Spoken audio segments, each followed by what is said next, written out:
तेव्हा भाऊ मी आता कोणी राजकारणी म्हणून बोलत नाहीये, तिचा बाप म्हणून बोलतो. मी तिला मैदानावर कधीही पाठवणार नाही. तू कबड्डीची टीम तयार करतोयस की भाईगिरी करणारी मुलींची टोळी, ते आता माझ्या चांगलं लक्षात यायला लागलंय. जयराज, एक प्रश्न विचार. बोल. जी गोष्ट अरुणाच्या बाबतीत घडली तीच गोष्ट शिवानीच्या बाबतीत घडली असती तर काय केलं असतंस तू?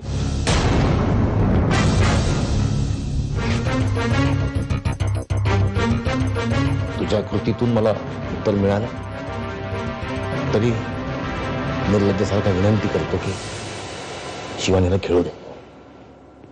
तिची गरज आहे आमच्या टीमला. तिला अडवू नकोस. Get out. मला ना आमच्या ऑफिस मधनं फोन आला होता. जॉब साठी परत बोलवतायत मला. मग तुझा मुर्दा बॉस तो? अगं त्याचीच तर पोस्ट देत आहेत. काय सांगते सरू? अनिकेत, मला खूप त्रास होतोय रे. या घरात माझी खूप घुसमट होते. शिवानी शिवानी शिवानी, आधी ना रडायची थांब. थांबले.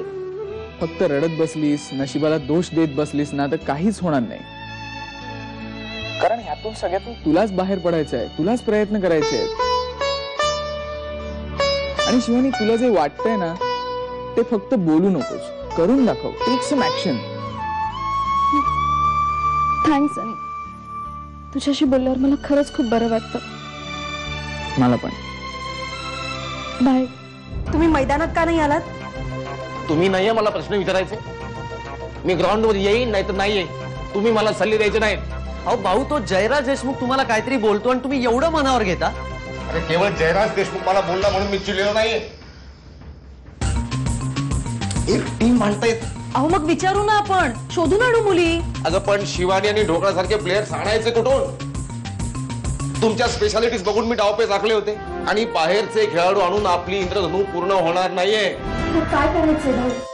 एंट्री कॅन्सल करा. काय? हो. हे तुम्ही बोलताय भाऊ? हो, मीच बोलतोय सगळं. जा त्या मीना सारखी दुसरी टीम जॉईन करा. मला शक्य नाही, मी हारलो. दुसरा कोच बघा तुम्ही. जा. त्या शिवनीता येत ना, त्या काल रात्री खूप रडत होत्या. का ग? ते कोण आले होते ना ते भाऊ, ते त्यांचा तुम्ही अपमान केलात म्हणून. आणि काय करायला हवं होतं? ते विचारलंच नाही. विचारलं नाही, काही विचारायचं नाही. यापुढे फक्त मी सांगेन तेवढं तिला जाऊन सांगायचं बस. बरं, तुम्ही त्यांचा अपमान केलात ना म्हणून त्या पळून जाणार आहेत. ही मुलगी खरंच पळून जाऊ शकते. ठीक आहे, मी बोलतो तिच्याशी. मी फक्त शिवानीच्या सांगण्यावर इंद्रधनू मध्ये परत आली. माझं इथे येण्याचं मेन रिझन भाऊ चड्डाळे होत. मला वाटलं होतं मला इथे खरी कबड्डी खेळायला मिळेल म्हणून आले होते. चूक केलीस कुठली तू.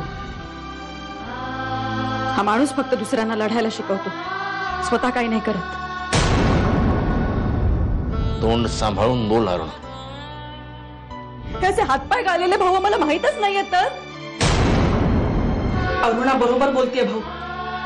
तुमच्याकडून ही अपेक्षा नव्हती. ठीक आहे, नका येऊ. तुम्ही नको, शिवानी नको, ढोकळा नको, मीना नको. वाटेल ते करू, प्लेयर्स जमा करू, पण आम्ही रोज प्रॅक्टिस करणार. काही करून आम्ही ही स्पर्धा खेळणार आणि इंद्रधनुतूनच खेळणार.